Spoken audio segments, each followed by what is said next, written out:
राधे राधे गुरुजी। आजकल की भाग दौड़ जिंदगी में खुश रहने का क्या मंत्र है? जो मन में चिड़चिड़ापन आ जाता है, बात बात पे गुस्सा आ जाता है, मन अशांत हो जाता है। बोलो घी। घी। घी, शुद्ध घी बोलो, डालडा नहीं। घी। घी ही। बोलो घी। ही। ये है खुश रहने का मंत्र। ये देखो खुश। देखो हो गए ना, सब खुश हो गए। अकेले बैठो बस ही। खुश रहो और क्या। खुश रहने का भी पैसा थोड़ी है जी। लोगों को जब डिप्रेशन में रहने ही है तो लोग रह रहे हैं, इसलिए हम खुश रहे। मस्त। अब बोले एक बार घी। राधे राधे गुरुजी। जी। जी मेरे एक प्रश्न है, जैसे हमारे पेपर आ रहे हैं फाइनल बोर्ड। तो एग्जाम देने जाते हो आप? हाँ जी। तो क्या चाहते हो? मतलब पास हो जाऊं, 33% आ जाए। ज्यादा नंबर नहीं ना, मतलब इतना होशियार तो हूँ नहीं मैं, साइंस कॉमर्स ली हुई है। ज्यादा होशियार क्यों नहीं हो? गुरुजी मतलब शुरू से इतना ध्यान नहीं दिया पढ़ाई में। कोई बात नहीं। कहाँ ध्यान है? बिजनेस करते हो? कहाँ ध्यान है आपका? ध्यान तो गुरुजी अभी तो टारगेट ये है 12th पास होना, उसके बस बाद पास हो जाए, 33 नंबर आने चाहिए बस हैं? गुरुजी अगर दूसरे टारगेट पे जाऊंगा तो 12th ना रह जाए, पहले ये टारगेट हो जाए पूरा। 33 नंबर तो कम से कम ले ही आना। 33 तो आ जाएंगे। वो थोड़ा सर से भी बातचीत है, हाँ? कह रहे दे देंगे। सर से भी बातचीत है? मतलब कम आएंगे तो वो सर कृपा कर देंगे, कृपांक जोड़ देंगे। राधे राधे गुरुजी। हाँ जी। मेरा एक प्रश्न है, मेरा जीवन सफल कैसा होगा? क्यों अभी नहीं है सफल? वृंदावन आ गई, कथा सुन रही हो, प्रेम कर रही हो भगवान से, और यही तो सफलता है। और लोग कहते हैं ना कि अरे आप गुरु मंत्र ले आई हैं तभी बहुत चिड़चिड़ा करते हैं? कौन परेशान करता बताओ? पड़ोसी। अरे पड़ोसी सबके परेशान कर रहे हैं यार। कौन पड़ोसी है, नाम बताओ। क्या परेशान कर रहे हैं? हमसे कहते हैं कि तुम अभी गुरु मंत्र ले आई हो। हाँ तो बोले तुम्हारे घर चोरी करे आई क्या? तुम्हारे घर चोरी करें गुरु मंत्री तो लाई हैं। हाँ।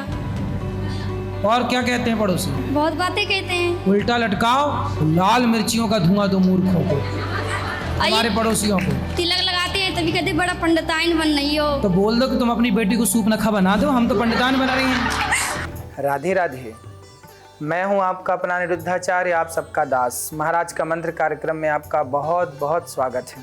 आज मैं आप लोगों को शनि देव से जुड़ी बातें बताऊंगा। आज मैं बताऊंगा कि 2025 को खुशहाल बनाने के लिए शनिवार के दिन क्या उपाय करें ताकि पूरे साल आपके घर पर धन की कभी कमी ना होने पाए। साथ ही आप लोगों के सवाल का जवाब भी दूंगा। आप लोग अपना सवाल रिकॉर्ड करके भेजते रहिए। आइए अब कार्यक्रम की शुरुआत करते हैं आज के उपाय से। आजकल सभी लोग पैसा रखने के लिए अपने पास पर्स रखते हैं। पर्स में ही पैसे और ज़रूरी डॉक्यूमेंट्स इत्यादि भी रखते हैं, लेकिन मैं आज आपको बता रहा हूं कि पर्स में कौन सी चीज़ रखनी चाहिए और क्या नहीं रखनी चाहिए। पर्स में अपने गुरु या देवी देवताओं की तस्वीर नहीं रखनी चाहिए। पर्स में अपने परिवार के लोगों की तस्वीर रख सकते हैं। अपने माता पिता, पत्नी या बच्चों की तस्वीर पर्स में रख सकते हैं, लेकिन भगवान की तस्वीर ना रखें। कागज पर ओम या स्वास्तिक का चिन्ह बनाकर पर्स में रखें। ओम लिख लें या स्वास्तिक का चिन्ह बनाकर उसे पर्स में रखें।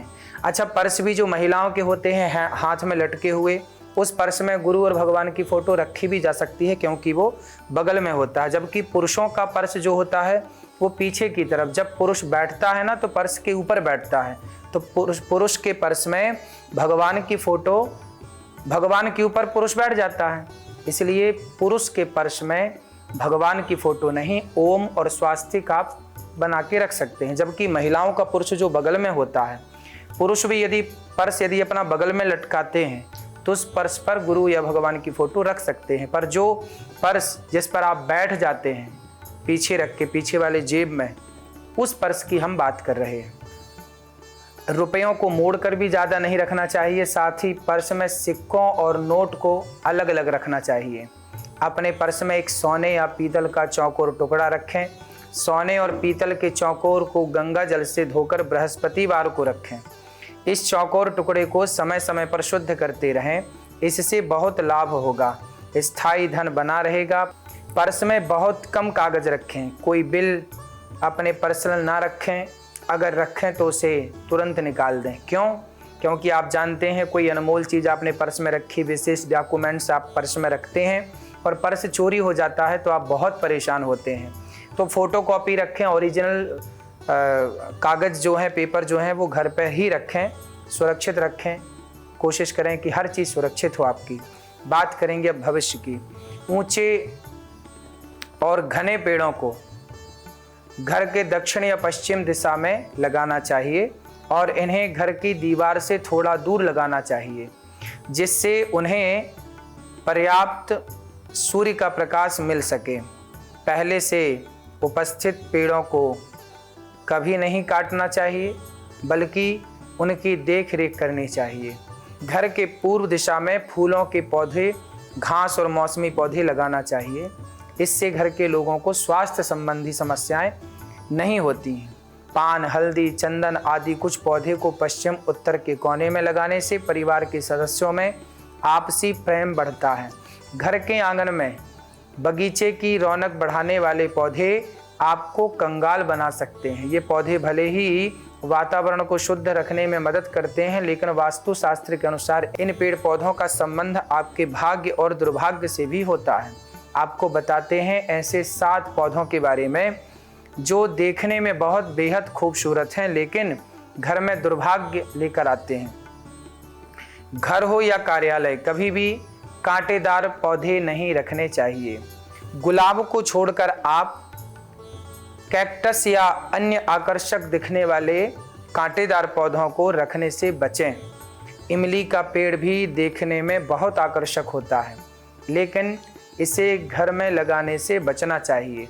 इमली का पेड़ लगाना अच्छा नहीं माना जाता। घर पर आप बगीचे में लगाएं, आप खेतों में लगाएं, वो ठीक है। मेहंदी के पेड़ तो आजकल लगभग घरों में मिल ही जाते हैं। कारण है कि इसके पत्तों को घिसकर महिलाएं हाथों पर मेहंदी लगाने और बालों में भी लगाती हैं। हालांकि ये पेड़ लाभकारी औषधियों का भी एक स्रोत है, खजाना है। कहा जाता है कि ये खजाना है, लेकिन वास्तु के अनुसार ये पेड़ घर के लिए अशुभ माने जाते हैं। नांगफनी का पौधा घर में नहीं लगाना चाहिए। कांटों से भरा यह पौधा घर में नकारात्मक ऊर्जा को लाता है। इससे आपके घर की शांति भंग होती है, इसलिए इस पौधे को घर के अंदर नहीं लगाना चाहिए। कपास के पौधे में बुरी और नकारात्मक शक्तियों का वास होता है, जो आपके घर की शांति को खराब कर सकते हैं, इसलिए इसे घर में ना लगाएं। बबूल के पौधे को अकेलेपन और दुख से जोड़कर देखा जाता है। ऐसे में आप इसे कभी भी घर पर ना लगाएं। बबूल के पौधे को बबूल ना लगाएं। मुरझाए या सूखे पौधे भी घर में नहीं लगाने चाहिए, ये भाग्य में बाधा डालते हैं।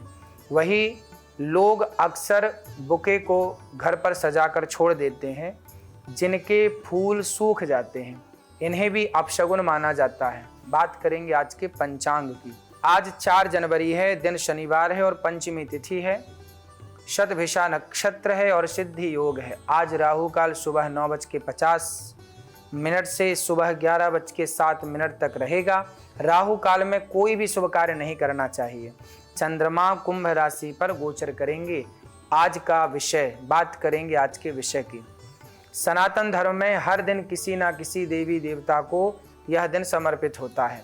शनिवार का दिन भगवान शनि देव को समर्पित है। इस दिन विधि पूर्वक भगवान शनि देव की पूजा की जाती है।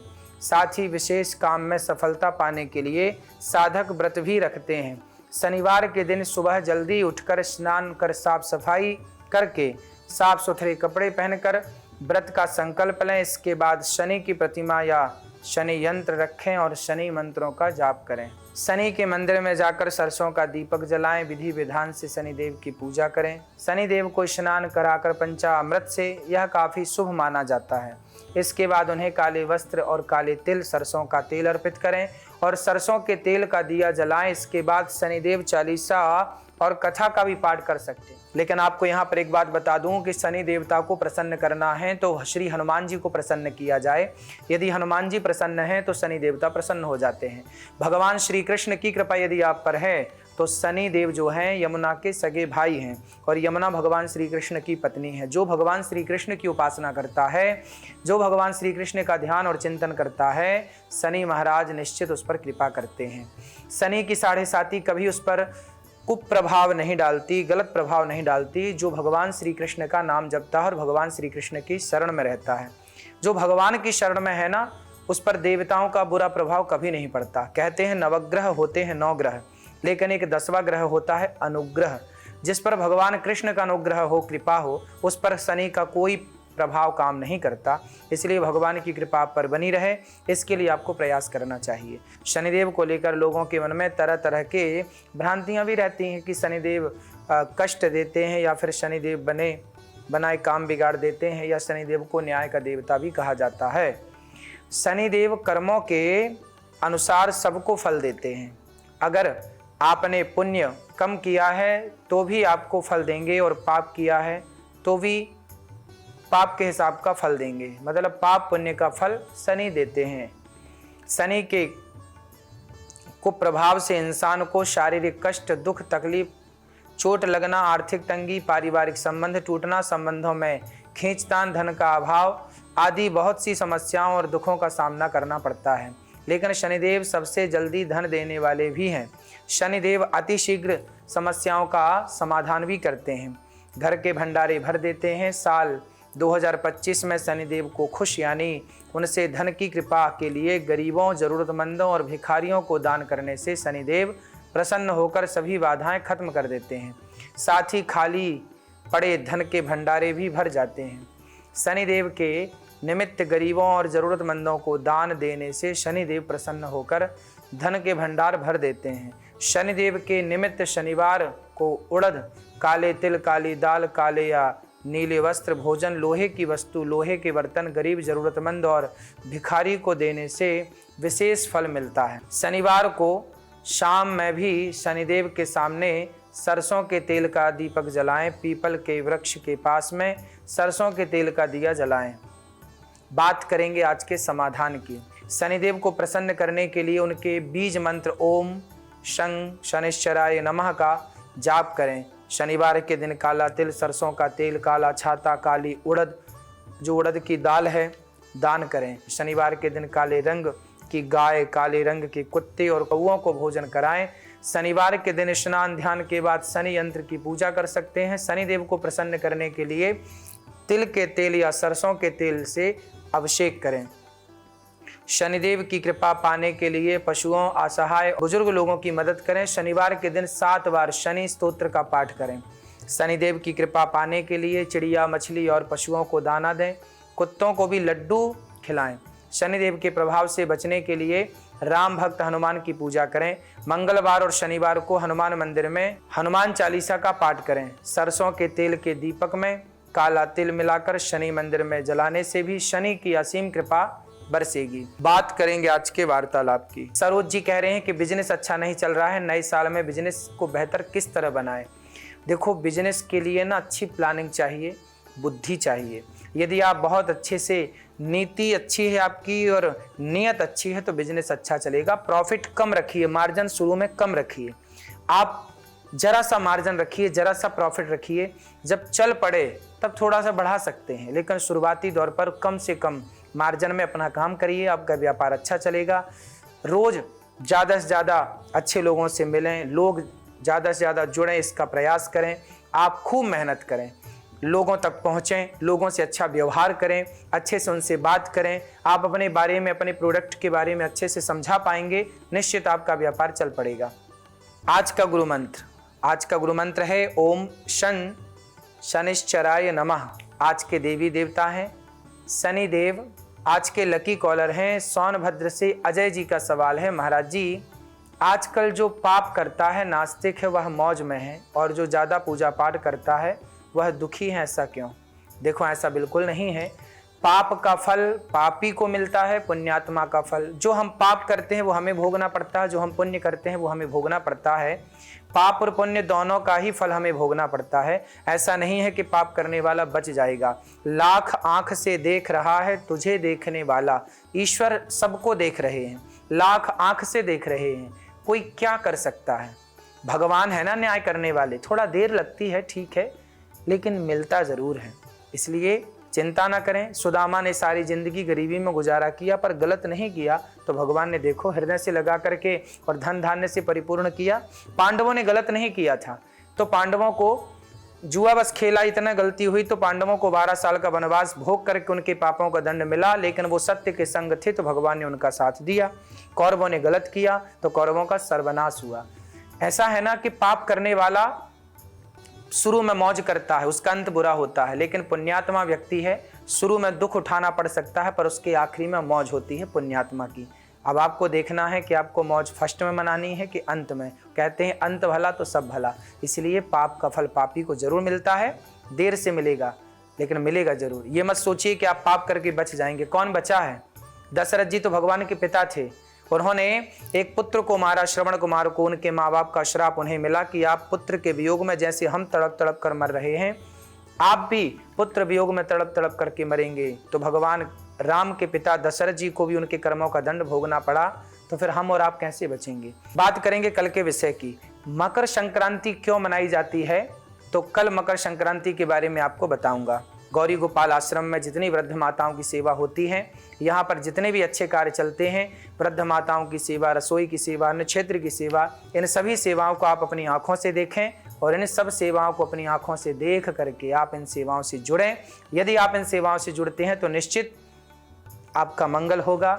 बड़े बुजुर्गों का आशीर्वाद और दुआएं आपके साथ होंगी। राधे राधे।